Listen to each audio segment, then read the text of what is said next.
Hi guys, we're gonna try this again because I just about finished my video and my SD card went too full.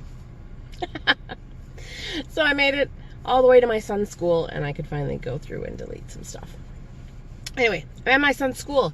I'm waiting for him to get out and then I'm gonna go do my grocery shopping. So now's a good time to chit chat about some awesome news that has me in a great mood, and I hope that none of the parents around me watching give me funny looks.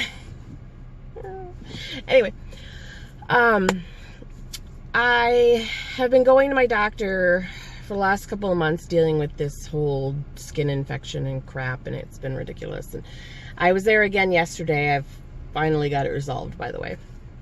But I was there again yesterday, and I had asked him, next month is my 3-year surgery anniversary from having the Roux-en-Y gastric bypass surgery.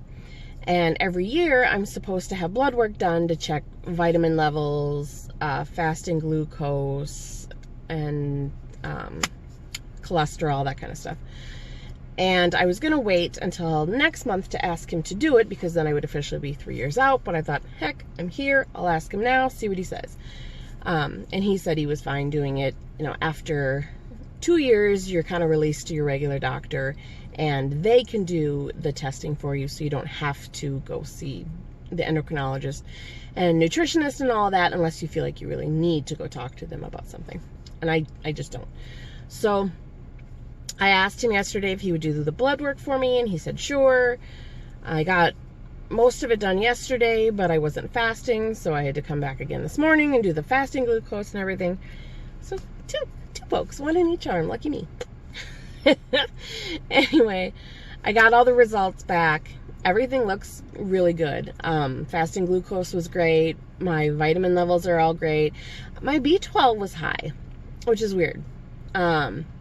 Last year it was low and my energy was low, so they switched from every month to every 3 weeks.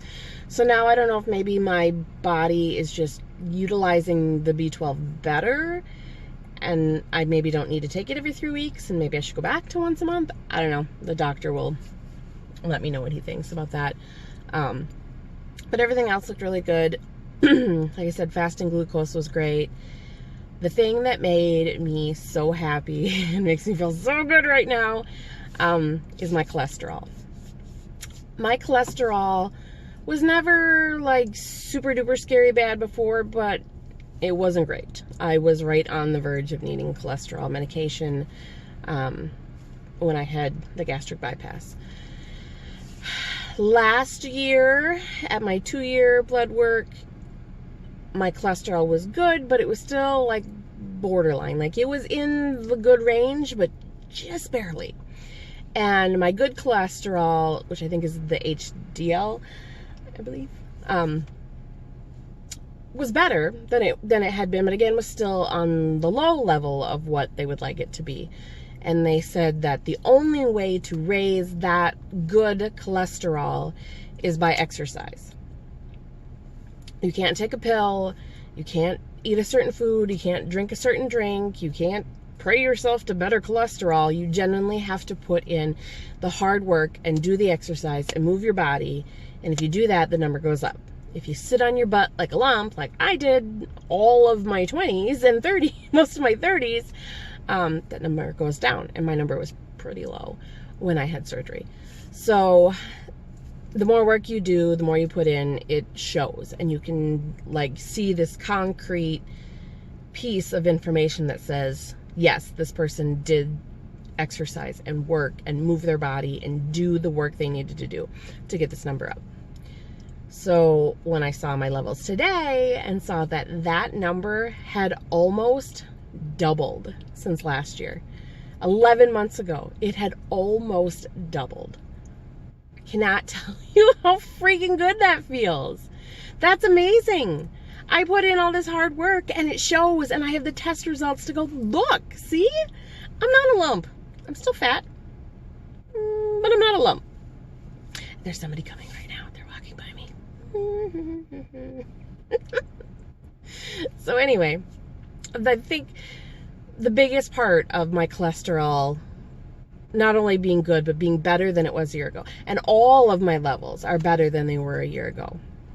I think the thing that means the most to me and that I'm the most excited about is the fact that for the last year, I have been kind of somewhere between keto and low carb right now. And for the last couple of months, I'm keto 90% of the time. I might have a bad day.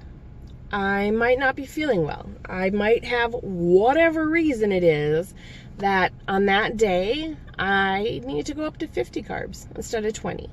Or maybe I had a really bad day and I need a couple glasses of wine and we're going to go up to 100 carbs that day. I don't know. But for the most part, keto, low carb, somewhere in that range. Really keto most of the time now for the last couple of months.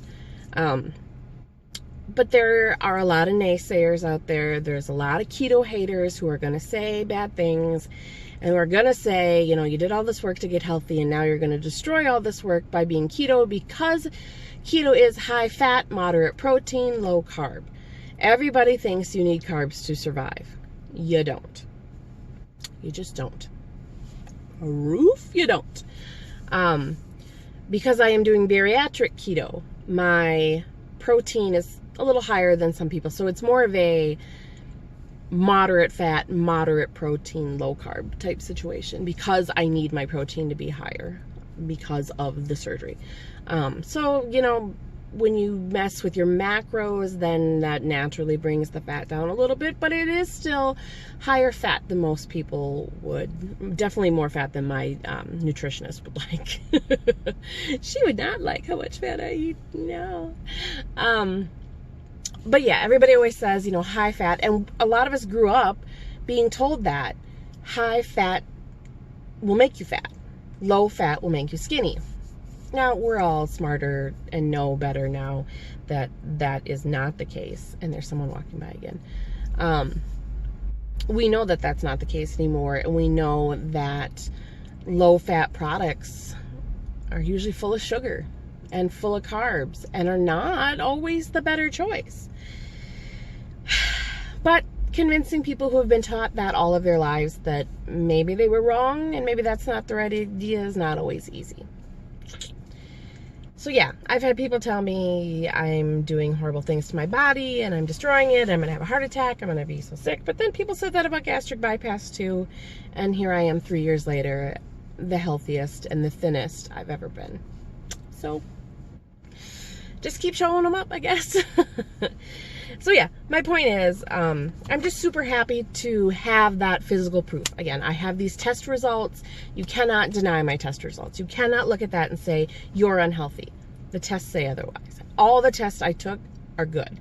And you can't say that I'm unhealthy because everything I've done proves that I am healthy and that I am doing well. My cholesterol is great. I'm no longer pre-diabetic. I'm still fat. And that's okay.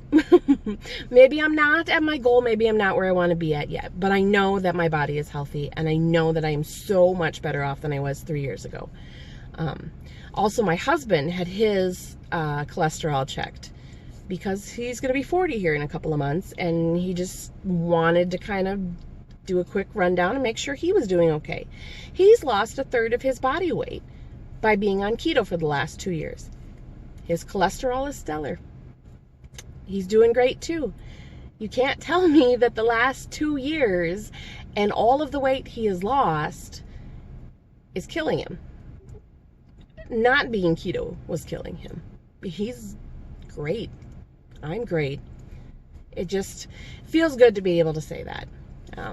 Because there are so many people that will hate on the keto diet and this low carb way of living and say we're killing ourselves and we have to have carbs and we're going to have a heart attack and all the bad things they say. And just to be able to, you know, hold up that piece of paper and say, nope, I'm actually healthier than I've ever been in my entire life. Like literally, this is the healthiest I've been in 40 years. I will be 40 in May. Healthiest I've ever been. So anyway, I wanted to share that with you guys because it was super exciting and it made me super happy and I'm just, yay. It's nice to get some good news for once instead of it always, you know, it always seems like it's something. especially with this infection and then the surgery and everything I dealt with over the summer. It's just nice to have something good happen.